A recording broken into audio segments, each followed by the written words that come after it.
Rogue of Honor. A tall handsome man in a black shirt and pants with glasses sat in his dingy little office.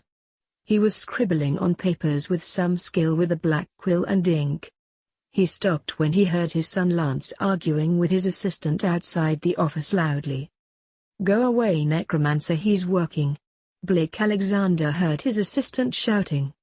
"But I have to see him, it is important," Lance shouted back. Blake got up, walked to the door and opened it. Standing in the doorway, he asked why they were arguing.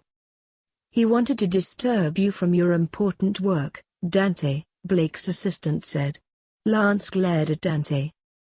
"But this is important," said Lance. "Not as important as his work," said Dante. "He must run a smooth, consistent office for this place to keep out of anarchy."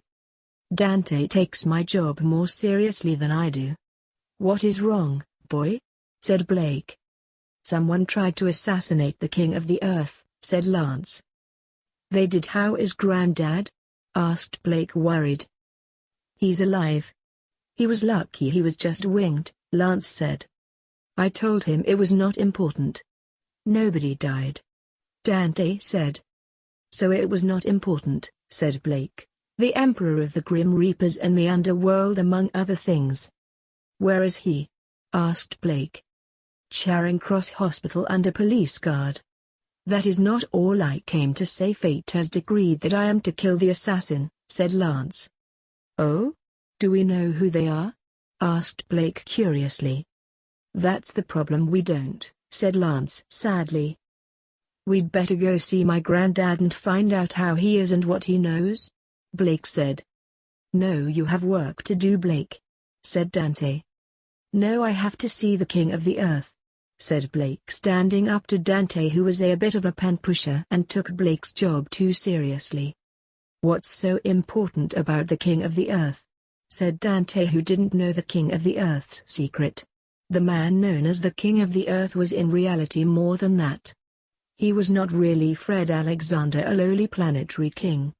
He was actually more better known as Scifi Sergeant, Emperor of the Silver Intergalactic Empire. It consisted of the entire galaxy. He just preferred the name Fred Alexander, his human name, as Scifi Sergeant sounded too stuffy for him. Most of his family had two names, a human name and an alien name. All but Lazulite Argent, the last fate who reigned as ruler of everything. He was a bit of a busybody with a dark streak.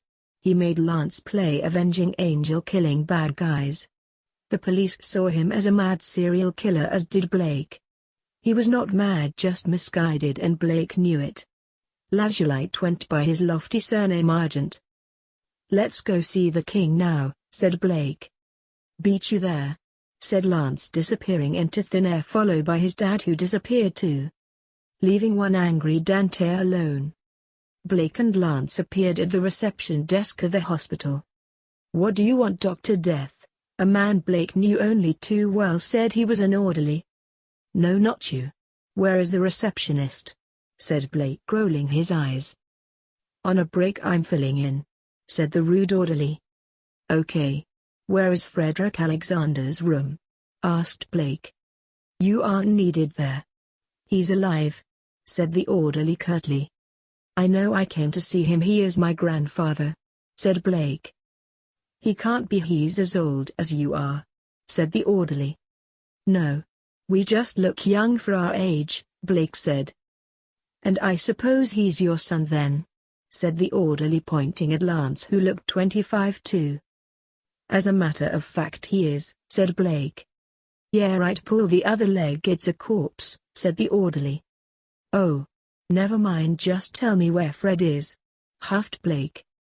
"I'll take you there," said the orderly, smelling something fishy. "Okay. Lead the way, Mr. Jack Taylor," said Lance, reading the orderly's name badge. "Are you an actor? I think I met you at a friend's show," asked Lance as they walked. "Yes, who's your friend?" asked Jack. "Argent," said Lance. "Yes, I know him, bossy fellow," said Jack. "Yes," said Lance. "Fred Alexander is in here," said Jack as they got to the room Fred was in. "Do you know these men?" asked the orderly. Yes. Hi Blake. Hi Lance, said Fred, who was in a hospital bed. He was under the guard of a policeman in odd clothes. He wore a red tux and top hat and was masked. Are you one of the magicians? Asked Jack, seeing to policeman. The magicians were alien superheroes who helped out the police. Yes, said Blake, Lance, Fred and the man in red at the same time. I was talking to him, said Jack, pointing at the man in red. Hi Uncle Renard, said Blake to his great-uncle the man in red. Hello Blake. Hello Lancelot. I was just asking the king here about his shooter, said Ray, who was Fred's brother. King? What he is king of? Asked Jack. I'm king of the world, Fred said awkwardly, hoping not to sound too pretentious. The world? What world? Jack asked. This world, the Earth of course, said Ray, who laughed at the thought anyone would need to ask. He's one of your kind? Asked Jack. He's my brother, the Red Fox, the king of Mars, said Fred. Then you two are related to him, said the orderly. Like I said, Blake said. Oh, I can't take this, said Jack, wandering off. How are you, Grandad? Asked Blake. Fine. Just can't write, said Fred. Hi, said Lance. Did you see who shot you? Blake asked. Not well, I think he had grey skin, said Fred. Not human then, said Lance. Of course not, boy. How many humans have grey skin? Said Blake. Any more clues? Asked Lance, ignoring his dad's comment. He called me by my name? Fred said. King of the Earth or Fred Alexander? Asked Ray. My real name, said Fred, looking around suspiciously for people who may hear him. You mean they used your imperial name? Said Ray in a quiet voice. Yes. They said something about ridding the empire of the tyrant, Sapphire Sergeant, said Fred quietly. Lance closed the door to the room. It seems related to the intergalactic summit we are holding here. No one else would call you that, said Blake. Yes, put on a summit and wackos usually come out of the floorboards, Lance said. Yes, said Blake. He's going to try again, said Blake. Yes, more than likely at the summit. So we'll have to cancel it, said Ray. We can trap him in the act, said Lance. No, we can't risk the life of the Emperor, said Ray. You aren't the only one who wants to get the assassin. According to Mortimer, said his son the Necromancer wants to kill the assassin, said Blake, who was secretly Mortimer, which was his Reaper name, which neither Ray or Fred knew was anything more than a friend to Blake. Does he? Said Lance. Maybe we can trap him or draw him out, or the Necromancer can kill the assassin if we don't cancel it. True, said Ray, but I don't know which assassin I would put my money on. Days later, Fred stood by a podium with his arm looking normal. His bandages were hidden beneath a silver tux with blue trim. Welcome to the Intergalactic Conference of the Silver Empire. I am Sapphire Sergeant, Emperor of the Silver Intergalactic Empire, said Fred to the people in the summit into a microphone. Hail Sapphirus! Voices shouted from the crowd. Behind Sapphirus stood his son, Darkstar or Virisite Argent, otherwise known as Valentine Alexander. He was Blake's dad. The Raven or Virisite's wife Laramano as Laura Alexander. Blake's aunt Sapphira Merlin was there. Blue Midnight, Emperor of the local solar system or Alexandrite Argent, who we know as Blake Alexander. Blake's wife Anatace Argent, called Angela Alexander by humans. Lastly was the Enchanter or Lakelandite Argent we know as Lancelot Alexander. I would like to thank my grandson, the local Emperor Alexandrite, for organizing this summit. I would also like to thank my brother Odinite for organizing the security. Later in the summit there was masquerade dance.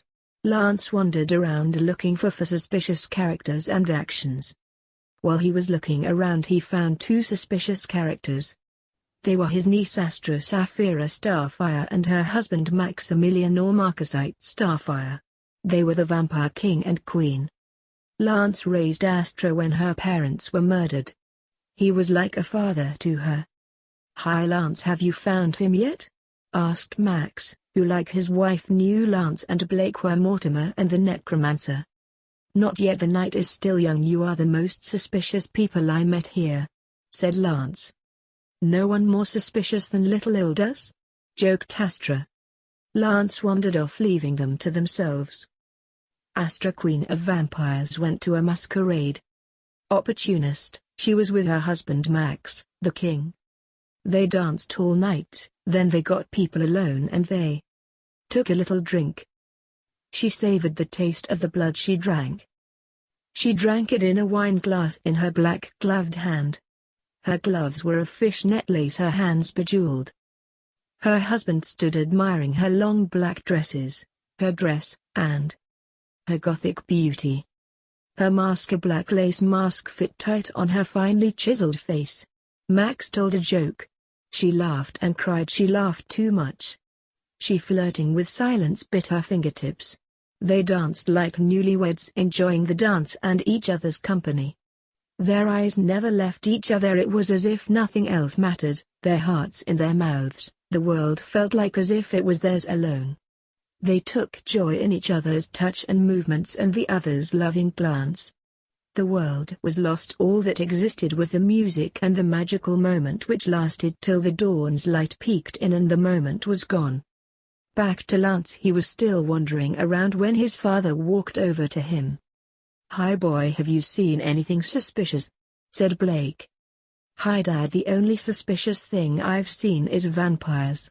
I think you will have a vampire victim or two in your morgue tomorrow as coroner," Lance joked darkly. "I have no doubt of that," said Blake grimly. Ray, seeing them, wandered over to them and asked them if they saw anything suspicious. "Nothing unusual, just ex-Xerasians getting drunk on the punch. Think somebody spiked it," said Lance. "It seems so," said Blake. "I wonder if the necromancer is here?" said Ray. "I don't know, here or there I suppose. He could be anyone or anywhere, right Lance?" joked Blake. "I wouldn't know," said Lance offhandedly. "Look who's coming," said Blake, seeing Fred walking up to them. "Oh damn the sycophants," said Lance under his breath. "How is everybody tonight?" asked Fred, greeting them warmly. He was happy to see them. "Good Grandad," Blake said. "All is good with me too," said Lance. "Good. How are you?" Ray said. "Just working out deals with the ambassadors," said Fred. Fred was not alone. He was surrounded by a gaggle of delegates. "Are they the people from behind you when you opened the summit?" an ambassador said, recognizing them.